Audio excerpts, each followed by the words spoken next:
know what you're thinking. This is absolutely gorgeous.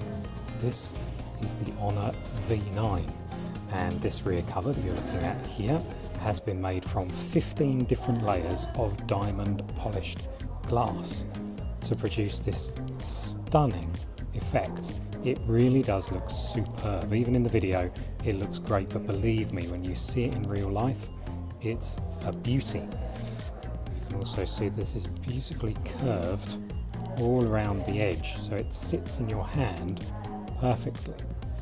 The V9 is the brand new phone from Honor, which is a dual band brand of Huawei, and they'd like you to think of Honor as mini to Huawei's BMW, and we quite like that analogy. This is a fun brand. They do fun things and they make really good looking phones for people who want something a little bit different. And while this is certainly different, we certainly see some influence here from the Galaxy S7 Edge, and more recently perhaps from the HTC U11.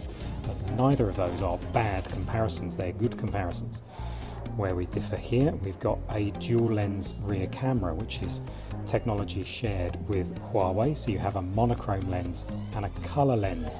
So you get a hybrid zoom, so you can zoom into a ×2 range without losing quality. You also get the chance to take awesome monochrome images, which look really great in the right environments. And of course, when you shoot with these two lenses together, you get to recreate that blurred bokeh effect background that's really pretty fashionable in the smartphone world at the moment. Turn the phone over and we've got a 5.1 inch 1080p screen, and unusually for Honor devices we've seen recently, the fingerprint sensor is here below the screen, so a quick tap there shows you how quick that is. And we go straight into Android 7.0, and it has Huawei's EMUI 5.1 over the top.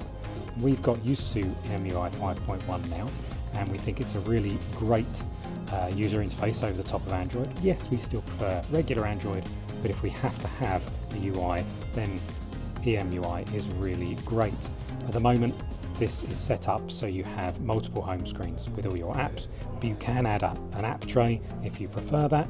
And what really makes this special is that it has some special machine learning and algorithms inside that keep your device fast.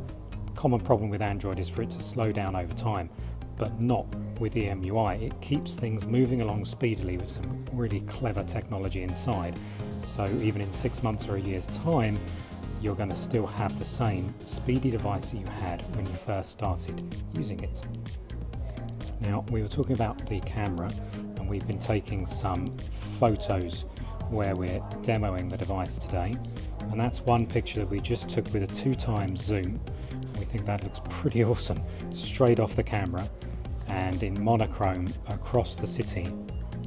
It gives a really dramatic look. As you can see just from flicking through here, the phone's smooth and fast and reacts extremely well to our touch.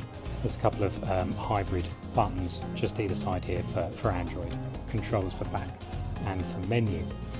Inside the device is a Kirin 960, that's the same processor we've seen in the Honor 8 Pro and also in various Huawei phones like the P10 most recently. So this is a fast smartphone. There's 4 GB of RAM inside, and as you have noticed no doubt, that this beautiful blue colour extends over the front too. This is a 2.5 curved piece of glass, so like we said earlier, this is super comfortable to hold. Now, the phone is going to be released in the UK and it's going to cost £380. If you're wondering about a US price, sadly we don't have one because it hasn't been confirmed for the US yet, and that's a real shame. We love the size of this device. It's 5.15 inches for the screen, so it's really compact. I can fit my finger across the screen without having to stretch. Something we like from the P10, and while the Honor 8 Pro was pretty large, we like this compact device that also looks so fantastic. So let's hope Honor changes its mind about a US release in the near future. But for now, in the UK, you're going to pay £380 for this little beauty, and you can read more about it on Digital Trends right now.